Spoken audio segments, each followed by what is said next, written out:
Welcome to the Audio Renaissance Tapes presentation of Zen and the Love of Nature. Written by Daisetsu T. Suzuki. Adapted for audio and produced by Tony Hutz. And read by Christopher Reed.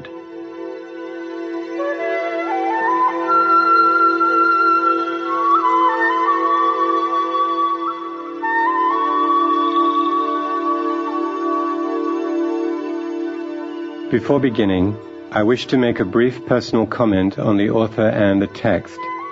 D.T. Suzuki, Japan's foremost authority on Zen Buddhism, and the man who introduced Zen Buddhism to Western readers, died in Tokyo in 1966 at the age of 95. Zen and Japanese culture, the work from which this program is drawn, consists primarily of a series of lectures Suzuki delivered during the 1930s in England and the United States, and should be viewed in its historical context. It is worth remembering that by the late 1940s, Suzuki expressed a wish to revise some of his earlier works on Japanese cultural identity, most especially those concerning the influence of Zen Buddhism on the Japanese martial traditions. Zen and Japanese culture, however, remains as it was originally written. It remains a brilliant and seminal work on Zen Buddhism, from a scholar of immense breadth and depth.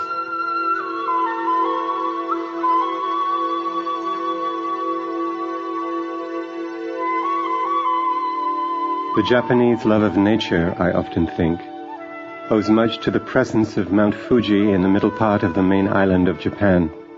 Whenever I pass by the foot of the mountain as a passenger on the Tokaido railway line, I never fail to have a good view of it, weather permitting, and to admire its beautiful formation, always covered with spotless snow, and rising skyward like a white upturned folding fan, as it was once described by a poet of the Tokugawa period. The feeling it awakens does not seem to be all aesthetic in the line of the artistically beautiful. There is something about it spiritually pure and enhancing. Yamabe no Akahito, one of the earlier 8th century poets of Japan who sang of Mount Fuji, has this: "To the beach of Tago I come, and behold, in pure whiteness enveloped, there rises Mount Fuji, snowing, it seems, above us." Before going further, I should mention that in my translations of Japanese poetry, no attempt is made to reproduce the original rhythm. They are mostly literal renderings, with the fewest additions necessary to make the sense somewhat more intelligible to English listeners.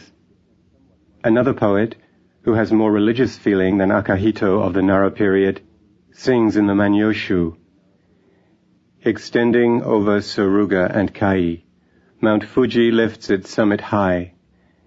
Even the clouds of heaven, struck with awe, dare not pass over that steep peak. Even the birds attempt in vain to soar over its giddy heights. It is a god that watches over Japan, over Yamato, the land of the sunrise. It is her sacred treasure and her glory upon the peak of Fuji in Suruga. Long may we gaze and never weary." Saigyo's poem of Fuji has a mystical vein. In his day, that is, in the 12th century, Fuji must still have been a live volcano, at least emitting smoke now and then. Such a sight is always inspiring. To see a solitary drifting cloud over a high peak carries one's thoughts away from earthly affairs. It was not the poets alone who were impressed with Fuji. Even a warrior had a feeling for it, expressing himself thus: "Each time I see Fuji, it appears changed, and I feel I view it ever for the first time. How shall I describe Fuji to those who have not yet seen it? It is never seen twice alike, and I know no one way of describing the sight." The singer is Date Masamune, who lived from 1565 to 1636, and who was one of the most renowned generals at the time of Hideyoshi and Ieyasu. He was a dauntless fighter, winning many fierce battles in which he personally took part. He was made the feudal lord of the district of Sendai, which is in the northeast section of Japan. Who would imagine such an active soldier in the warlike days of the 16th and 17th centuries finding room in his brain to appreciate nature and write poems on it. But such was actually the fact, and in it we recognize how innate the love of nature is in the Japanese heart. Even Hideyoshi, who rose from the peasant class, in his days a class badly downtrodden and hopelessly ignorant, composed poems and was a patron of the arts. His time is known as the Momoyama period in the history of Japanese art. Fuji is now thoroughly identified with Japan. Wherever Japan is talked or written about, Fuji is inevitably mentioned. Justifiably so, because even the land of the rising sun would surely lose much of her beauty if the sacred mountain were erased from the map. The mountain must be actually seen in order to impress. Pictures and photographs, however artistic, cannot do justice to the real view. As Masamune sings, it is never the same, it is ever changing in its features, as it is affected by atmospheric conditions, and also as it is viewed topographically from different angles and at different distances. To those who have never seen it, even Hiroshige fails to convey the real artistic value of the mountain, about which Yamaoka Teishu, a great 19th century swordsman, writes another poem from another point of view than Masamune. In fair weather, in cloudy weather, beautiful indeed and never changing, this peak of Fuji. In these prosaic days of ours, there is a craze among the young men of Japan for climbing high mountains just for the sake of climbing, and they call this conquering the mountains. What a desecration! This is a fashion no doubt imported from the West along with many others not always worthwhile learning. The idea of the so-called conquest of nature comes from Hellenism, I imagine, in which the earth is made to be man's servant, and the winds and the sea are to obey him. Hebraism concurs with this view too. In the East, however, this idea of subjecting nature to the commands or service of man according to his selfish desires has never been cherished, for nature to us has never been uncharitable. It is not a kind of enemy to be brought under man's power. We of the Orient have never conceived nature in the form of an opposing power. On the contrary, nature has been our constant friend and companion, who is to be absolutely trusted in spite of the frequent earthquakes assailing this land of ours. The idea of conquest is abhorrent. If we succeed in climbing a high mountain, why not say, we have made a good friend of it? To look around for objects to conquer is not the Oriental attitude towards nature. Yes, we climb Fuji too, but the purpose is not to conquer it, but to be impressed with its beauty, grandeur, and aloofness. It is also to worship a sublime morning sun rising gorgeously from behind the multicolored clouds. This is not necessarily an act of sun worship, though there is nothing spiritually degrading in that. The sun is the great benefactor of all life on earth, and it is only proper for us human beings to approach a benefactor of any kind, animate or inanimate, with a deep feeling of gratitude and appreciation. For this feeling is granted to us only. Lower animals seem to be wanting in this delicate sentiment. Some of the high mountains of popular interest in Japan are nowadays provided with a system of cable railways, and the summit is easily reached. The materialistic utilitarianism of modern life demands all such contrivances, and perhaps there is no escape from them. I myself often resort to them, for instance, when I go up to Hiei in Kyoto. Nevertheless, my feelings are revolted. The sight of the track, lighted up at night by electricity, reflects the modern spirit of sordid gain and pleasure hunting. At Mount Hiei, to the northeast of the ancient capital of Japan, which Dengyo Daishi first consecrated in the 8th century with his Tendai monastery and other institutions of his order, is to be treated with such ruthless commercialism, is no doubt a cause of grief to many pious-hearted countrymen. In addition, in 1956, one of the buildings, called the lecture hall, making up the group, was burned maliciously by one of the caretakers. This is an irreparable loss not only to the followers of Tendai, but to the cultural history of Japan. The incident is one of the bad examples reflecting the modern spirit of wanton vandalism. In the worshipful attitude towards nature, there is a highly religious feeling that I should like to see even in these days of science and economics and war. One may see how much in love with nature the Japanese is, in spite of his modern assertion of the conquest idea, if he builds a study, or rather a meditation room, somewhere in the mountain woods. It is not much of a building by the Western way of measurement, for it will be no more than a 4.5 mat or 6 mat room, about 10 or 15 feet square. It is thatched with straw, and it probably stands under a huge pine tree, protected by its outstretched branches. When viewed from a distance, the hut forms an insignificant part of the landscape, but it appears to be incorporated in it. It is by no means obtrusive. It belongs somehow to the general scheme of the view. As the master sits in this simple room, where there are no cumbrous pieces of furniture, perhaps only a table, a cushion, a flower vase, an incense burner, he finds that it is in no special way separated from the surroundings, from nature that encircles the hut. A cluster of plantain trees is growing near one of the oddly shaped windows. Some of their broad leaves are irregularly torn by a recent storm, and now they look like a monk's robe all in tatters. And for this reason, they appear more suggestive of the Zen poems of Han Shan, a monk of the Tang dynasty. It is not only the formation of these leaves which is poetic, but the way they, in fact, all plants, grow out of the earth, that makes the observer feel that he, too, is living the life they are living. The floor of the meditation room is not raised too far from the ground, just enough to keep the occupant from dampness, and yet to feel the common source from which all life shoots forth. A hut so constructed is an integral part of nature, and whoever sits here is one of its objects, like every other.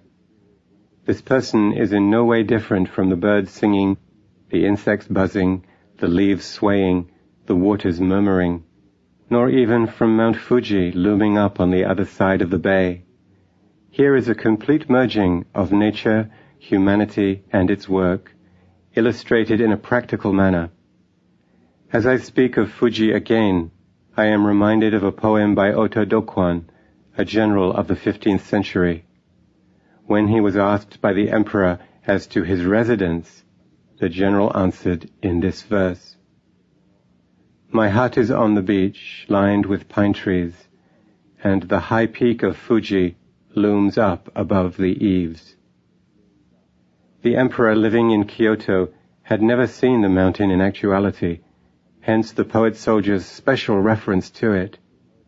And is it not interesting to notice here the way he describes his residence as a hut, ihori, or iho in Japanese?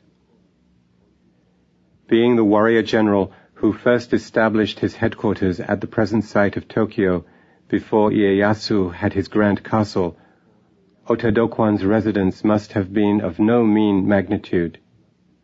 Yet he describes it as an ihori, with which we ordinarily associate the humble straw-thatched cottage of a recluse.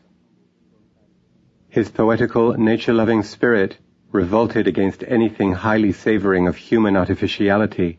His hut naturally fits in with the stretch of pine trees, the wave-washed beach, and the snow-covered Fuji. In this respect, Dokwan truly reflects the love of nature that is the predominant note in the Japanese character. I sometimes wonder if any of the great Western soldiers ever turned into a poet. Can we imagine, for instance, in recent times, that General MacArthur or General Eisenhower would compose a poem upon visiting one of those bomb-torn cities? General Nogi of the Russo-Japanese War, after a great battle fought around Port Arthur in which he lost his 2 sons, wrote this poem in Chinese. How dreary and unconsolable they look, mountains and rivers, trees and grasses. The battlefield, newly won, for as much as 10 miles around is filled with an atmosphere odorous of spilt blood. The steed refuses to move on, and the man, grim and silent, stands all alone outside the fortress of Qinchao in the shadow of the setting sun. A grandly constructed building is too obtrusive an object to keep company with the surrounding objects of nature. From the practical point of view, it may serve its purpose well, but there is no poetry in it. Any artificial construction, with its object too prominent, detracts from its artistic value. It is only when it is in ruins and no more serves its original purpose that it is transformed into an object of nature and appreciated as such, though even in this appreciation there is much that has to do with the historical significance of the ruins themselves. The American liking for high buildings is no doubt economically necessitated, and I believe in some cases topographically also. But I suspect there is a certain psychological element in this fondness for tall architecture of any kind. Fundamentally, it is the desire to free oneself from the earth, for in one sense the earth symbolizes bondage, constriction, enthrallment, restraint of whatever kind from freedom and independence. In reality, one can never be free from the earth, for however high one may fly, one has finally to come down to earth. But since the development of the intellectual powers, people have conceived the idea of pushing this as far as it can go, even at the expense of other and possibly weightier interests. The towering architecture is the symbolization of the intellect, and modern man has forgotten or is as yet unconscious of the fact that this intellectualization is one of the causes contributing to all sorts of mental disturbance that we see about us. When I was in Chicago recently, I met the architect of a tall modern building who lives on the top floor of the same building. When I admired the fine views of the city and the lake it commands, for the room is well provided with large glass windows, the architect said, "That is true, but I have to confess that I have a feeling of insecurity, though I don't know why." The feeling of insecurity. Is this not the ailment most modern people suffer from, not only socially, but internationally? The intellect presses the button, the whole city is destroyed, and hundreds of thousands of human souls are crushed ignominiously to the ground. And the intellect will not have any compunction whatever. All is done mechanically, logically, systematically, and the intellect is perfectly satisfied, perhaps even when it destroys itself together with its victims.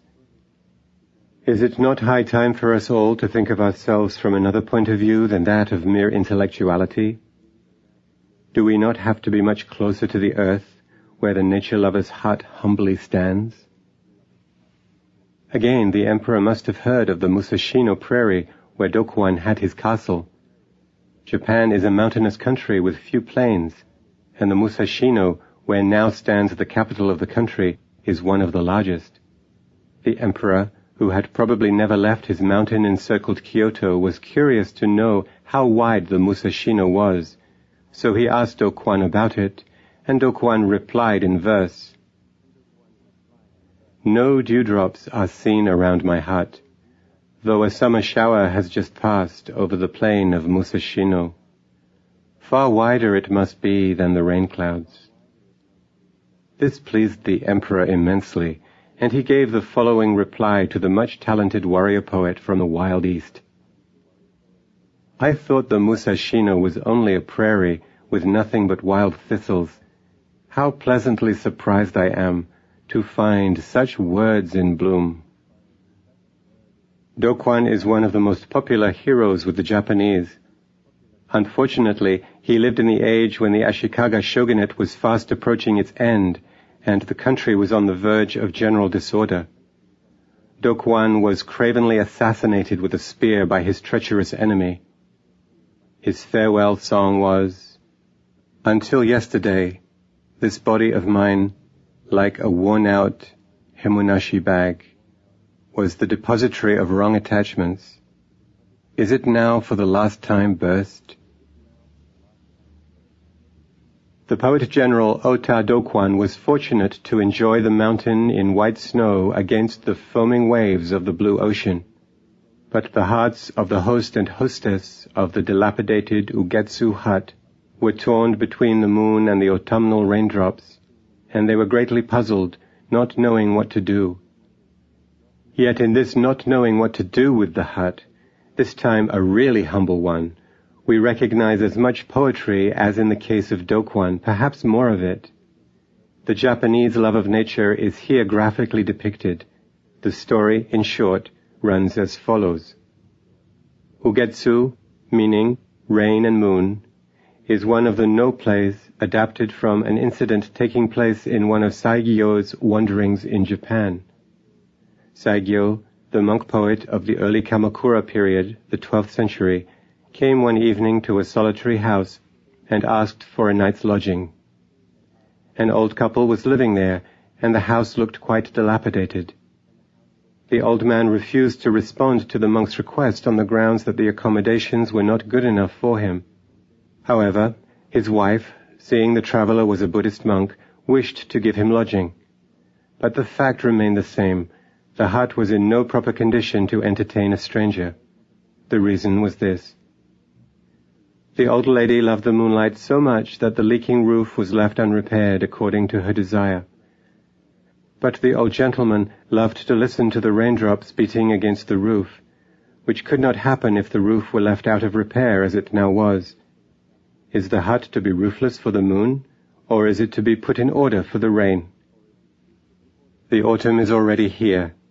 The finest moon season is approaching, and at the same time the autumnal showers are so enjoyable when one sits quietly listening to them.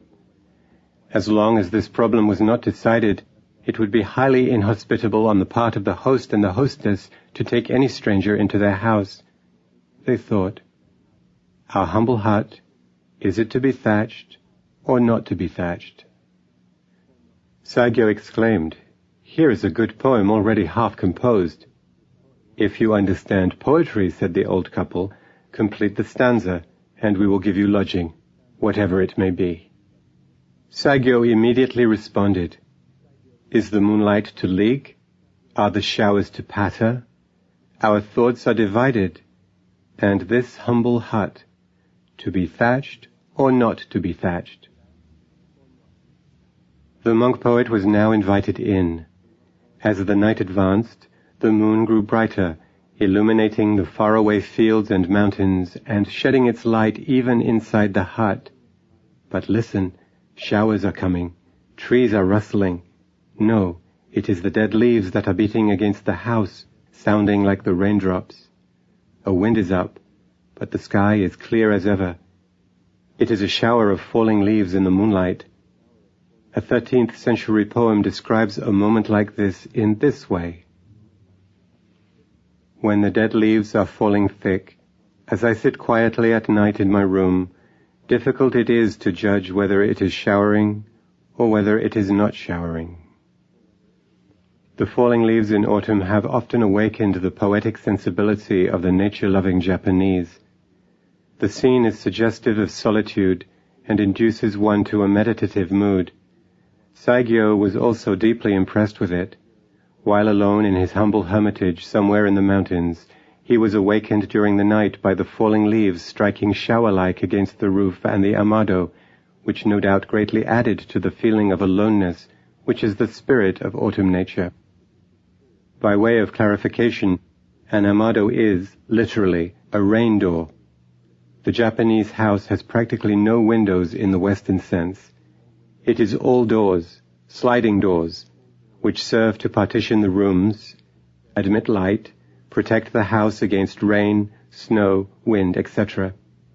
The amado are outside sliding doors, which are closed regularly at night or when the weather is inclement. The following poem is not merely descriptive, it reflects the mood of the season.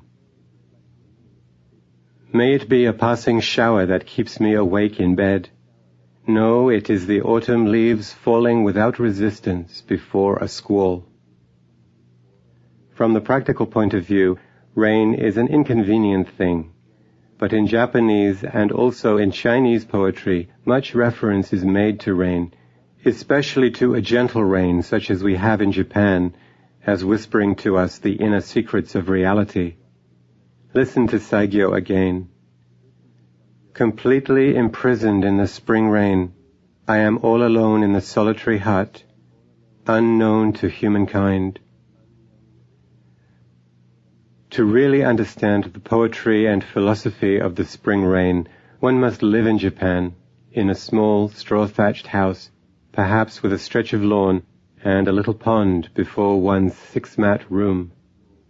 Unknown to humankind, but thoroughly acquainted with nature was the poet. Dogen, who lived in the 13th century, was the founder of the Soto branch of Zen Buddhism in Japan. The following is the most celebrated of his poems, worthwhile quoting in this connection. How we go like clouds drifting through births and deaths, the path of ignorance and the path of enlightenment, we walk dreaming. There's one thing only still in my memory even after waking, the sound of a rainfall to which I listened one night while at my Fukakusa retreat. Thoreau, in Chapter 5 of Walden, gives an inkling of what is sometimes designated as cosmic consciousness or cosmic feeling, which he cherished as he listened to rainfall. He wrote, I have never felt lonesome, or in the least oppressed by a sense of solitude. But once, and that was a few weeks after I came to the woods, when for an hour I doubted if the near neighborhood of man was not essential to a serene and healthy life. To be alone was something unpleasant, but I was at the same time conscious of a slight insanity in my mood, and seemed to foresee my recovery. In the midst of a gentle rain, while these thoughts prevailed, I was suddenly sensible of such sweet and beneficent society in nature, in the very pattering of the drops, and in every sound and sight around my house, an infinite and unaccountable friendliness all at once like an atmosphere sustaining me, has made the fancied advantages of human neighborhood insignificant, and I have never thought of them since. Every little pine needle expanded and swelled with sympathy and befriended me. I was so distinctly made aware of the presence of something kindred to me, even in scenes which we are accustomed to call wild and dreary, and also that the nearest of blood to me and humanist was not a person nor a villager, that I thought no place could ever be strange to me again." Unquote. Let us note here in passing how Oriental thoughts and feelings filtered into the American mind in the 19th century. The transcendentalist movement begun by the poets and philosophers of Concord is still continuing all over America, while the commercial and industrial expansion of America in the Far East and all the world over is a significant event of the 20th century. We must acknowledge at the same time that the Orient is contributing its quota to the intellectual wealth of the West, American as well as European. In 1844, Emerson wrote in response to Carlyle's chiding of his otherworldliness in these remarkable terms: "You sometimes charge me with I know not what sky-blue, sky-void idealism. As far as it is a partiality, I fear I may be more deeply infected than you think me. I have very joyful dreams which I cannot bring to paper, much less to any approach to practice, and I blame myself not at all for my reveries, but they have not yet got possession of my house and barn. I only worship eternal Buddha in the retirements and intermissions of Brahma." Unquote. Emerson's allusion to sky-void idealism is interesting. Apparently he means the Buddhist theory of shunyata, emptiness or void, although it is doubtful how deeply he entered into the spirit of this theory, which is the basic principle of the Buddhist thought and from which Zen starts on its mystic appreciation of nature. It is really wonderful to see the American mind, as represented by the exponents of transcendentalism, even trying to probe into the abysmal darkness of the Oriental fantasy. I am now beginning to understand the meaning of the deep impressions made upon me while reading Emerson in my college days. I was not then studying the American philosopher, but digging down into the recesses of my own thought, which had been there ever since the awakening of Oriental consciousness. That was the reason why I had felt so familiar with him. I was indeed making acquaintance with myself then. The same can be said of Thoreau. Who would not recognize his poetic affinity with Saigyo or Basho, and his perhaps unconscious indebtedness to the Oriental mode of feeling towards nature? To finish this part of my thesis, let me introduce you to a 10th century Zen master whose remark on rain is well known among the followers of Zen. It was raining one day, and Kyosho, the master, said to a monk, "What is the sound outside the door?" The monk answered, "The pattering of raindrops, master." This was an honest answer, and the master knew it from the first.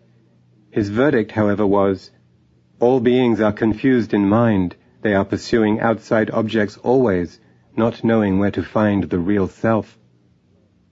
This is a hard hit. If the outside pattering is not to be called rain, what is it? What does it mean to pursue the outside objects and to be confused in the notion of the ego? Sekcho comments, "An empty hall and the sound of pattering rain. Indeed, an unanswerable question even for an accomplished master." The American transcendentalist's attitude towards nature has no doubt a great mystical note, but the Zen masters go far beyond it and are really incomprehensible. But we will drop the rain for a while, for it is now time to see into the teaching of Zen.